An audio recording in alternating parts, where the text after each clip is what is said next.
So, the beginning of this year hasn't been a smooth one. I got COVID for the first time, then immediately had an infection that required a surgery to get rid of. I'm still healing from it.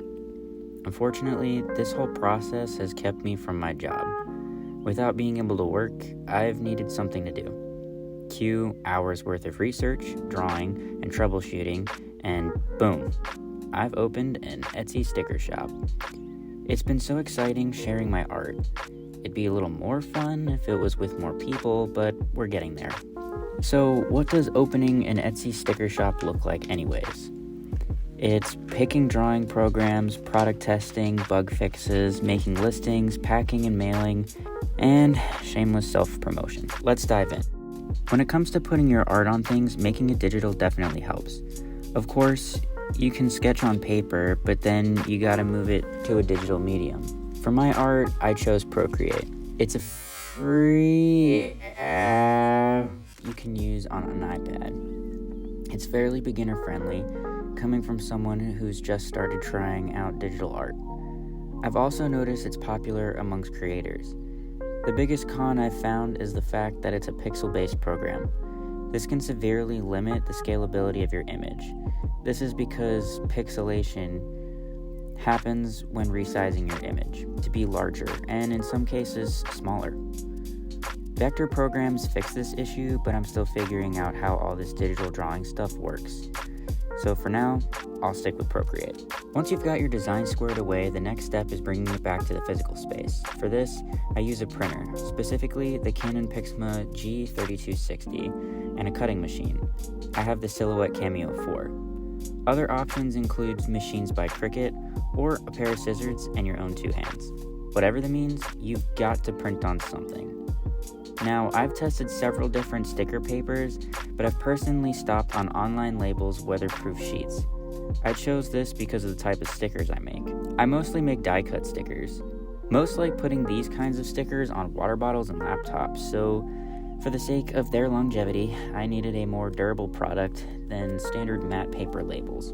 I also use self-adhesive laminating sheets to protect the ink from smudging or bleeding. Okay, we got the design, it's back in the meat space, now what? Well, we've got to post it somewhere. Obviously, I've chosen to start an Etsy shop. Etsy is cool in that it's stupid easy to set up. In doing my own research, I found that a lot of people still say it's a good pick because of the built-in audience. This gave me a lot of hope, but here's the thing. The Etsy market is so saturated and the competition for eyeballs is so steep that getting traffic is still pretty difficult. Now, Etsy does have the option to run paid ads. While I could try to get more into the back end of Etsy, I'm still figuring it out myself, so let's move on. How about it? You've made your first sale. Thanks, Mom. How do we ship it? Of course, options for this change depending on what you're sending, but the good news is for stickers, you basically only need an envelope and a stamp.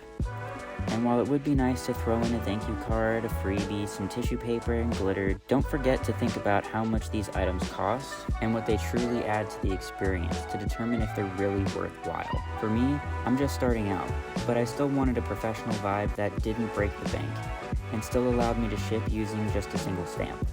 I've come up with an envelope, a stamp, a thank you card with a freebie sticker, and a do not bend sticker. I print the envelopes and thank you cards myself, and the envelopes and do not bend stickers I bought in bulk. The font that I use for my branding is royalty free, and I made my thank you cards using all free assets from Canva, Bitly for the QR codes, and I drew my signature on Procreate and then uploaded it as a PNG.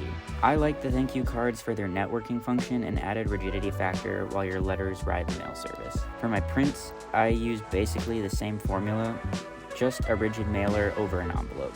This brings me to where I am now. I've got the goods, they're posted online and ready to pack, and now I just need someone to send them home to. Who knows? It could be you. Link in the description. So, what's my promotion strategy? Well, that's something I'm trying to figure out. I know I'm just getting started and I'm only a few months in. Right now, it feels like there's a long way to go. For now, I'll keep posting in the hopes of organic traffic. There's the ropes. I hope you found this video interesting and helpful. If you did, I would love it so much if you like and share this video. If you'd like to help me grow my little channel, feel free to subscribe. Please buy my stickers.